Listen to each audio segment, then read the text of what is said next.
안녕하세요, 구독자 여러분. 구독과 좋아요는 채널 운영에 큰 힘이 됩니다. 안녕하세요. 저는 30대 여자로 얼마 전 아주 기가 막힌 일이 있었습니다. 얘기를 들은 지인들은 무슨 막장 드라마에서나 나올 법한 일이라며 기겁을 하는 사건이었는데요. 남편과 사별하게 된 바람에 남이 됐던 시어머니가 다시 시어머니가 되고 그 이후로 지금까지도 인연을 이어가게 된 사연에 대해서 말을 해보려 합니다. 예, 아가, 조만간 네 시아버지가 또 고약한 소리 할 것 같거든. 설마 합가하자는 얘기요? 아님 손주 빨리 보라는 얘기요? 민우 애비 유별난 거 알잖니? 하나 들어주면 계속 요구하는 거. 나는 너랑 민우 행복하면 됐고 괜히 즐기는 신혼생활 방해하고 싶지 않다. 그런데 이 양반 고집이 너무 세서 나도 술을 좀 써야겠구나. 어떻게 하시려고요, 어머님? 조만간 너 명절 때 내려오면 단단히 혼내는 척 할 거니까 놀라지 말고 적당히 장단만 맞추거라. 괜히 연기 티나면 안 되니 말 안 하려 했는데 너가 너무 놀랄 것 같아서 미리 말한다. 아, 일부러 혼내서 합가 반대한다는 식으로 얘기하실 건가 봐요? 그래, 내가 너 꼴 보기 싫다고 하면 민우 애비도 고집 부리진 않을 거다. 참, 그리고 내가 김치며 수육이며 보내놨으니까 나중에 민우랑 챙겨 먹고. 네네, 어머님. 진짜 너무 신경 써주시고 배려해주셔서 어떻게 보답해야 할지 모르겠어요. 보답은 무슨, 너랑 민우 행복하게 사는 게 내 낙이다. 또 우리 인연이 어떻게 남은 평생 달라질지 모르겠지만 서로 오손도손 잘 지내보자꾸나. 네, 어머님. 친어머니보다 더 잘 모실게요. 더 잘 모시진 말고 비슷하게만 해다오. 뮤지컬을 전공하셨던 시어머니는 교양이 있으시고 말도 잘 통하는 분이었습니다. 사랑하는 남편과 결혼한 것만으로도 행복한 제게 과분한 선물 같은 사람이었는데요. 그런 시어머니와 인연이 끊어지게 된 것은 남편의 교통사고 이후의 일이었습니다. 음주운전하던 트럭에 치여 남편이 하늘나라로 떠나게 되자 시어머니는 집에 얽매이지 말고 재가를 하라고 말씀하셨죠.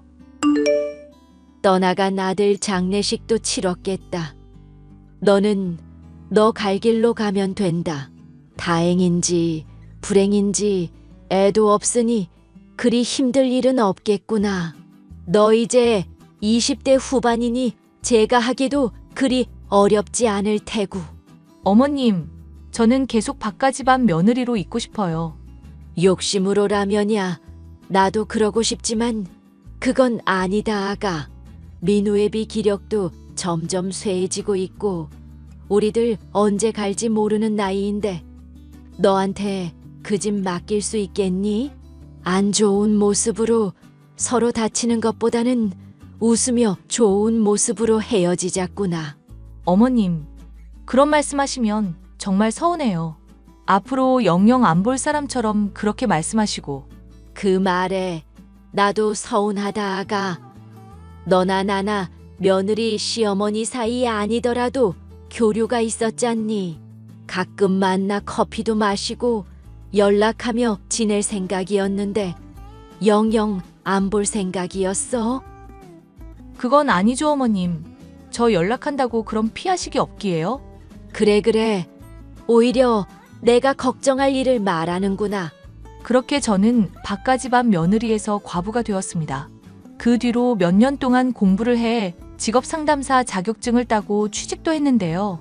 어느 날 직업을 상담하러 온 사람 중 하나가 제게 수작질을 하더군요. 안녕하세요, 상담사님. 저 지환입니다. 직장 얼마 전에 추천해 주시고 따로 전화랑 문자도 남겨주셨던. 당연히 할 일인데요, 뭘. 선생님 구직 활동은 잘 되고 계신가요? 에이, 저 같은 거에 매번 선생님이라 해주시니 쑥스럽네요. 그냥 일개 시민으로 취급해 주시면 감사하겠습니다, 상담사님. 그리고 구직 활동은 현재 안 하고 있고 그냥 감사 인사 겸 밥이나 살까 해서요. 감사 인사요? 제가 딱히 감사받을 정도로 한 건 없는 것 같은데요. 직업 상담사로서 일 추천해드리는 건 당연히 해야 하는 거죠. 세상엔 당연히 해야 할 일도 제대로 안 하는 사람들이 참 많더라고요. 똑바로 저 마주봐 주시고 진지하게 진로 탐색해 주시는 모습을 보니 너무 감동이었습니다. 부탁드릴 테니 제발 밥 한 번만 사게 해 주십시오. 글쎄요. 제가 시간이 날지 어떨지. 주말이든 평일이든 새벽이든 밤이든 시간 될 때 연락 주십시오. 기다리겠습니다, 상담사님. 직업 상담사로 일하던 중 젊은 남자가 찾아왔었는데 단순히 고마움을 넘어 호감을 표현한다는 게 느껴졌습니다. 남편을 사별한 이후 연애라는 것은 신경도 쓰고 살지 않던 저였지만 어린 데다 적극적인 남자가 밥을 사겠다며 사적으로 말을 걸어대니 두근거리기 시작했습니다. 결국 저는 식사에 응했고 레스토랑에서 밥을 얻어먹게 되었는데요. 오늘 너무 잘 얻어먹었는데 제가 정말 죄송하네요. 갑자기 바쁘시다고 하시는 바람에 도중에 나가셔서 커피 대접도 못했어요. 아, 바쁜 일이 갑자기 생긴 제가 죽일 놈이죠. 신경 쓰지 않으셔도 됩니다, 상담사님. 이름 부르신다고 하셔놓고는. 그럼 윤주 씨라고 편하게 부르겠습니다. 윤주 씨도 저 편하게 지환 씨 하고 불러주시면 감사하겠네요. 뭐 그건 조금 더 생각을 해볼게요. 제가 낯을 좀 가리는 편이라서요. 그럼 다음에 못 먹은 커피 쏘실 때 그렇게 불러주시는 걸로 알겠습니다. 오늘 너무 즐거웠고 다음에 꼭꼭 연락 주시면 좋겠네요. 저와는 결이 좀 다른 사람이었지만 활기차고 쾌활한 모습을 갖고 있는 남자라 호감이 있었습니다. 만남이 지속되던 중 각자가 배우자를 사별하게 됐던 공통점이 있다는 걸 알게 되어 더욱 친밀해질 수 있었습니다. 그렇게 몇 달 정도가 지나자 결혼까지 생각할 정도로 깊은 사이가 된 저희였어요. 지환 씨, 오늘도 데이트 도중에 또 사라지고 말이야. 이러다가 나 애인 얼굴 까먹을 것 같아요? 어이구, 우리 누님 토라지셨어요? 내가 일이 늘 바빠서 미안. 무슨 일을 하시길래 그렇게 바쁘신 걸까? 사업하는 사람들 중에 올 자기처럼 바쁜 사람은 또 처음이네. 그냥 아버지가 사업 운영하는 거 나도 좀 관리하고 그러는 거야. 따지고 보면 뭐 자랑스러운 일이 아니라서 편하게 말을 못하겠네. 건물주가 왜 말 못할 일이야? 지환 씨 특이하다. 아니 그렇잖아. 따지고 보면 아버지 등에 올라탄 것뿐이고 내가 개인적으로 이룬 것도 없고 남자로서 나도 뭐 하나 싸움 말고 잘하는 게 있어야지. 지환 씨 싸움 잘해? 그걸 또 잘한다고까지 할 정도면 어지간한가 보네. 학창 시절에 혹시 놀았던 부류? 아니 그건 아니고 그냥 가만히 뒤에 앉아서 무게 잡던 부류. 엥? 농담하는 게 아니라 진짜였어? 그럼 막 일진 같은 거였던 거야? 뭐 그냥 운동 좀 하는 집안이라서 애들이 못 건드리고 그랬던 거지. 그보다 누님, 아빠랑 엄마가 한번 사귀는 처자 얼굴 보고 싶다고 하는데 괜찮지? 그럼 당연하지. 근데 지환 씨, 뭐 하나 물어봐도 될까? 지환 씨 몸에 문신 말이야. 팔에 뭐 일심인가 적혀있던 거 어쩌다가 하게 된 거야? 아, 어릴 때는 내가 좀 많이 의지박약이었었거든. 그래서 타투샵 하는 삼촌이 새겨준 거야. 마음을 딱 하나 굳게 먹고 열심히 하라, 그런 뜻이라던가.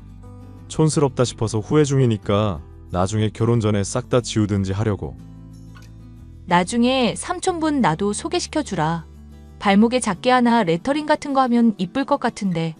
에이, 됐어. 여자는 문신하는 거 아니야. 이쁜 몸 뭐하러? 핸드폰이나 차나 순정이 최고인 거 알지? 설마 돌아가셨다던 전부인 분까지 싸잡아서 말하는 거 아니지? 아니지. 내가 울 누님 얼마나 사랑하는데 다른 여자랑 묶음으로 쳐. 사이가 점점 깊어지게 된 저는 지환 씨의 집안에 찾아가 시부모님을 뵙게 되었습니다. 그런데 놀랍게도 저를 뵙자고 했던 지환 씨의 부모님 중 하나가 바로 제 시어머니였던 분이었어요. 저를 알아채고는 놀라신 표정을 지으셨지만 짐짓 모른 척하라고 눈짓을 보내시기에 저도 따랐습니다. 서로를 모른 척해야 하는 이유를 모른 채 시간이 흘렀고 집에 돌아갈 때쯤 시어머니였던 분에게서 연락이 왔습니다. 오랜만에 보니까 반갑더구나 아가.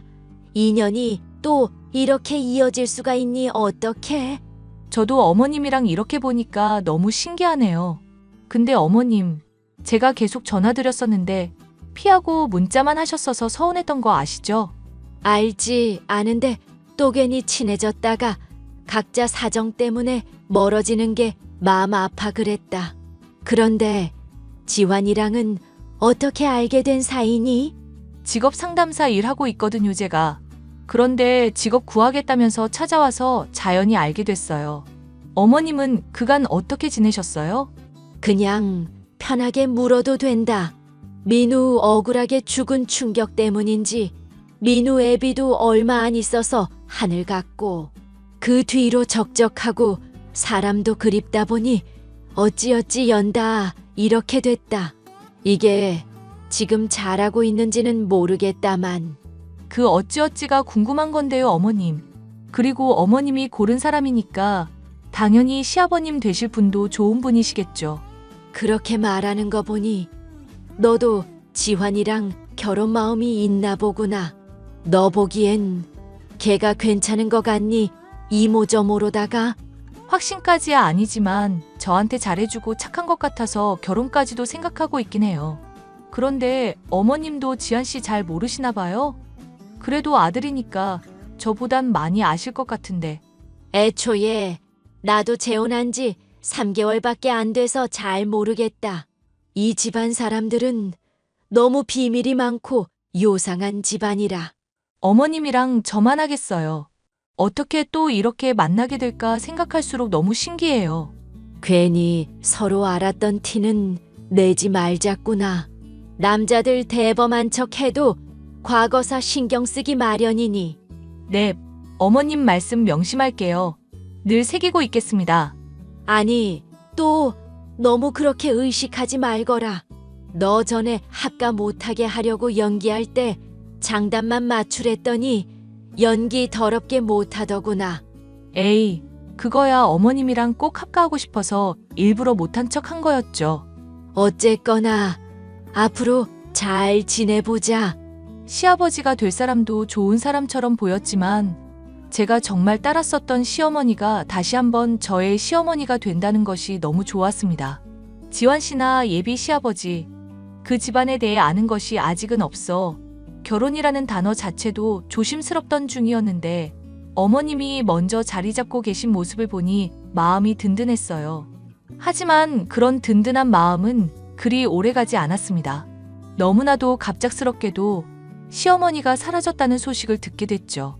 그리고 얼마 지나지 않아 시어머니는 함에 담긴 유골이 되어 저와 재회하였습니다. 미안. 자꾸 결혼식 미루기 싫은데 사건이 이래저래 연달아 터지니까 정신이 없네.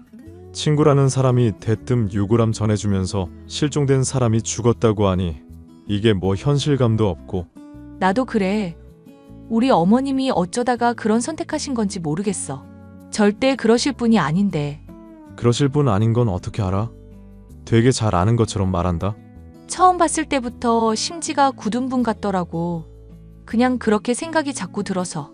뭐 나야 잘 모르긴 하지만 아빠한테 상처 안 주려고 그랬던 것 같긴 하네. 불치병인데 괜히 자기 짐 되기 싫어서 떠났다는 것부터 아주 이해가 안 가는 것도 아니고. 이래서 나이 들면 죽어야 한다는 말이 있나 봐. 그게 이 경우에 맞는 말인지는 모르겠는데 지환 씨는 나이 많은 거 싫어하면서 난 왜 좋아해? 누님은 주름 하나도 없잖아. 관리도 잘하고 나 품어줄 수 있을 정도로 성숙미도 있는데 얼굴은 동안이니까 아주 굳굿이지. 나도 화장해서 그렇지. 쌩얼은 그냥 제 나이로 보이는데? 그럼 실망하겠네? 에이, 그걸로 뭐 또 실망까지 하겠어. 그냥 내가 싫어하는 것만 안 하면 누님은 다 좋아. 예를 들면? 내가 뭐 해야 싫어할 건데? 그거 말하면 일부러 장난칠 것 같아서라도 말 안 할래. 어쨌건 누님 나중에 상황 진정되면 그때 다시 결혼식 얘기 좀 천천히 해보도록 하자. 지금 진행하기에는 좀 걸리는 게 있으니까 아무래도. 오케이? 오케이. 근데 나도 하나 좀 걸리는 거 있는데 말해도 되나? 그 장례식장에서 양복 입은 남자분들이 지환 씨 보고 형님 하면서 인사하던데 그거 왜 그런 거야? 아, 그거 또 오해하고 있었구나. 나 운동 좀 하는 집안이라고 했잖아. 원래 예체능은 상하 서열이 있어서 행님행님하면서 지내고 그래. 어딘지 석연찮은 대답이었지만 시어머니가 돌아가셨다는 생각에 충격받아 있던 저는 그리 깊게 따지지 않고 납득을 하고 말았는데요. 얼마 지나지 않아 결혼에 대해 슬슬 얘기가 지환 씨의 입에서 나올 무렵이었죠. 다시금 지환 씨의 아버지를 찾아뵙게 됐고 함께 식사를 하고 있던 저는 상상도 할 수 없는 사람으로부터 연락을 받을 수 있었습니다.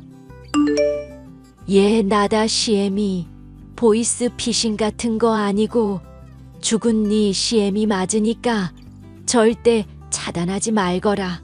그리고 괜히 주변에 알리거나 티내지 말고 지금부터 하는 말 너만 몰래 꼭 알고 있어야 한다. 어머님, 아니, 어머님이 어떻게 저한테 카톡을 하세요? 분명 어머님 돌아가셨다고 했는데 설마 살아계셨던 거예요? 전 어머님 유골함까지 친구란 사람한테 받아서 정말 돌아가신 줄만 알았어요. 일단 진정하고 내 얘기부터 듣거라. 너 지금 살고 싶으면 당장 지환 이 집에서 탈출부터 해야 한다. 당장. 네? 어머님, 그게 갑자기 무슨 말씀이세요? 갑자기 탈출이라뇨? 무슨 말씀을 하시는지 하나도 모르겠어요. 왜 갑자기 말도 없이 사라지시고 불치병이니 유골함이니 이렇게까지 일을 만드신 건지도 모르겠고요. 그 집안 순조폭 집안이니까 당장 벗어나야 한다. 내가 안 그래도 전 부인들 어떻게 사라졌고 죽었는지 흥신소 이용해서 알아보고 하는 말이다. 저로선 낯빛이 절로 창백해질 수밖에 없을 정도로 충격적인 어머님의 말들이 이어졌습니다. 예비 시아버지도 지환 씨도 유명한 조폭이며 성격 개차반인 부자로 전 부인이었던 사람들은 하나같이 폭행을 당하거나 의문사로 죽음을 맞이했다더군요.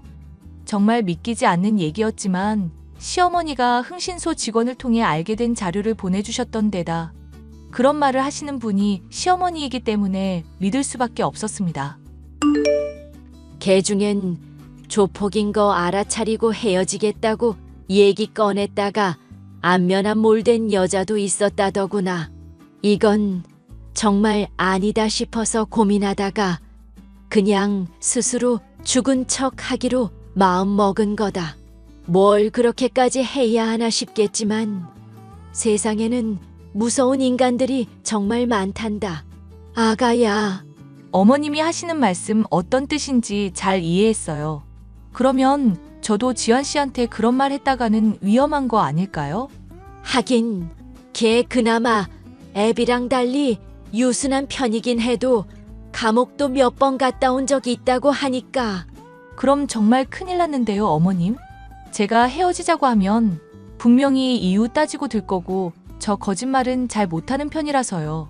차라리 저한테 말씀하시지 마시고 혼자 안전하게 계시지. 내가 너 냅두고 어떻게 그러겠니? 예, 차라리 이렇게 하는 건 어떻겠니? 그간 내가 그래도 그 집안에서 지낸 세월이 있으니 알게 된 것들인데 써먹어 보렴. 저는 시어머니의 조언대로 지환 씨와 예비 시아버지와 밥을 먹는 내내 고기가 이에 낀 듯이 찝찝거리는 소리를 냈습니다. 그리고 예비 시아버지와 지환 씨와 면을 먹을 때 후루룩 소리를 낸다거나 밥을 먹을 때 쩝쩝 소리를 내기도 했죠. 티를 내지 않으려는 듯 했지만 실시간으로 지환 씨와 예비 시아버지의 표정이 썩어 들어가는 걸 보니 이거다 싶었습니다. 우리 이쁜 지환 씨, 나 오늘 아버님한테 점수 좀 많이 땄을라낭? 점수 같은 소리 하고 있네. 미년이. 뭐? 미년? 지환 씨 지금 나한테 욕한 거야? 직업 상담사 나부랭이 인연 팔자 피게 해주려고 했더니 결혼식까지 용케 본성 잘 참았다. 근데 이 천박한 음식을 처먹을 거면 좀 주변 사람 입맛도 생각해가면서 먹어. 쩝쩝찝찝 후루룩 아주 신나서 집 떨어대더만. 헐, 지환 씨 내가 고작 밥 먹는 동안 실수 좀 했다고 이러는 거야? 우리 그래도 오랫동안 서로 사귀던 세월이 있는데. 사귀던 세월이고 나발이고 더 엉겨붙지 말고 꺼져. 앞으로 또 연락하면 담궈버린다. 그리고 앞으로 식사 자리 있을 때마다 쩝쩝 소리 안 내게 조심하고 밥 먹을 때 갑자기 국그릇에 대가리 처박히면 내가 그런 거라고 생각해라. 알겠냐? 와, 진짜 어이가 없다. 그럼 그걸 고치라고 말을 하면 되지. 어떻게 지환 씨가 나한테 이럴 수 있어? 사람이 이렇게 한순간에 어떻게 바뀔 수 있냐고. 그동안 이런 본성 숨기고 나 만났던 거였어? 를 하세요. 를 하여튼 꺼져라. 더 말 섞고 싶지도 않다. 아빠가 너 같은 거 또 데리고 와서 며느리니 어쩌니 하면 나 죽인대. 나도 살고 너도 살자. 오케이? 지환 씨. 저는 지환 씨 하고 애타게 부르짖으면서도 내심 쾌재를 불렀습니다. 조폭인 것을 알아차리고 이별을 하려고 하면 해코지를 당할 것이 틀림없었던 상황에서 먼저 비호감인 모습을 보여주면서 안전하게 이별을 할 수 있었답니다. 일이 잘 마무리된 뒤 시어머니는 조폭 부자가 겁이 나 아예 다른 지역으로 이사를 가셨습니다. 하지만 저는 종종 시어머니를 찾아뵙고 옛날처럼 함께 식사도 하면서 즐거운 시간을 보내고 있어요. 가족이었다가 또 가족이 될 뻔도 했던 시어머니. 각자의 자리에서 충실한 삶을 살아가면서도 앞으로도 쭉 교류하면서 사이좋게 지내고 싶은 마음이에요. 사연 마지막까지 함께 해주셔서 감사합니다.